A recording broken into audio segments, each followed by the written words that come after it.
For more chat about geek entertainment, answers to your questions, and news from the wider world of Christian geekery, get the Christian Geek Central podcast today on iTunes and other podcast services. All right, buckle up. This car has a spoiler. Well, look at me. I am driving home in an actual car from an actual movie theater movie that I saw in a theater after 9 months.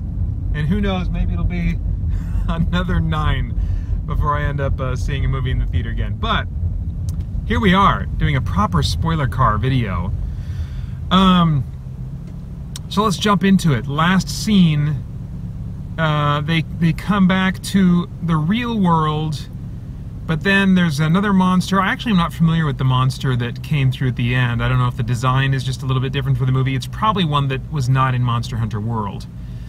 But in any case, she resolves to go back to the Monster Hunter World in order to try and close that portal to keep monsters from coming through to our world.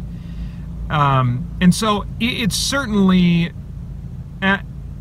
set up to be, as I'm sure I'll comment in my review, another sequel machine, like the Resident Evil series had been. Paul W.A.W.S., whatever it is, Paul Anderson wrote and directed this one, and also wrote and directed, I think, all of the Resident Evil movies, also starring Mila Jovovich. And so it looks like, yes, indeed, he is trying to basically repeat that pattern here. And with this intellectual property, that makes a ton of sense.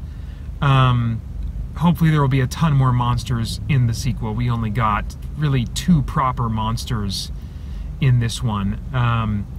So anyway, but in the post-credits scene, we see a hooded man overlooking the fight that the 3 are having against the Rathalos, or no, not the Rathalos, whatever the other winged thing is. It would have been nice in that last shot for them to have a totally different kind of monster, not another winged monster. Or if it was, something that looked significantly different from the Rathalos, like La Giana or something like that.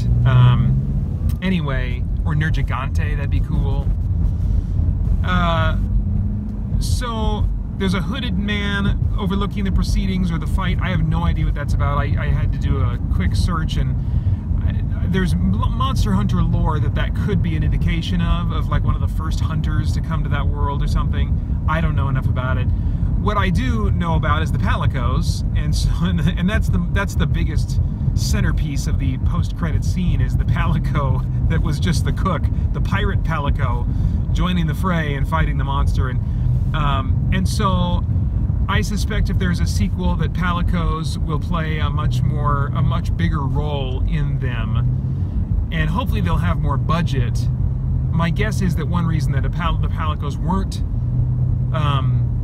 a more frequent part of this movie is the same reason we didn't get more monster variety, and that is budget. I imagine that they were just playing it pretty safe with this one, and really not wanting to overextend themselves, because for every monster that they do, I mean, then they have to have more monster designs done, and even for just that little monster that appeared at the end, they would have had to go through the same detail, pretty much, I think, of the monster design process for post-production as they did for Diablos and Rathalos.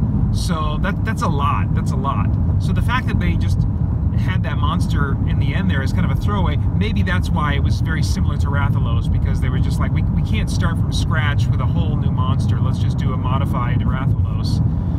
So anyway, there was really no payoff for like the dead husband or whatever. I assume that's what that ring she was kissing and kind of pulling out every now and then.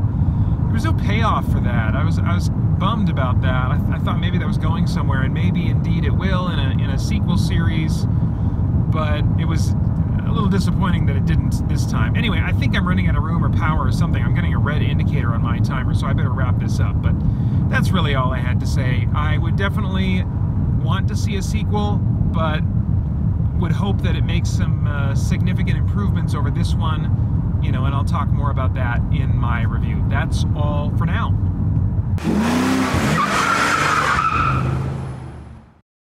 The Christian Geek Central podcast is the longest-running podcast for Christian geeks with over 600 weekly episodes and counting, featuring audio versions of much of the same content you'll find here, plus exclusive content including weekly news updates from the creators of Christian comics, novels, and video games, debriefing and commentary about what I've been playing, reading, and watching, and my expanded responses to your comments and questions via YouTube, email, or the Christian Geek Central forums. And now, with timestamps, so you can jump straight to the segments you want to hear most.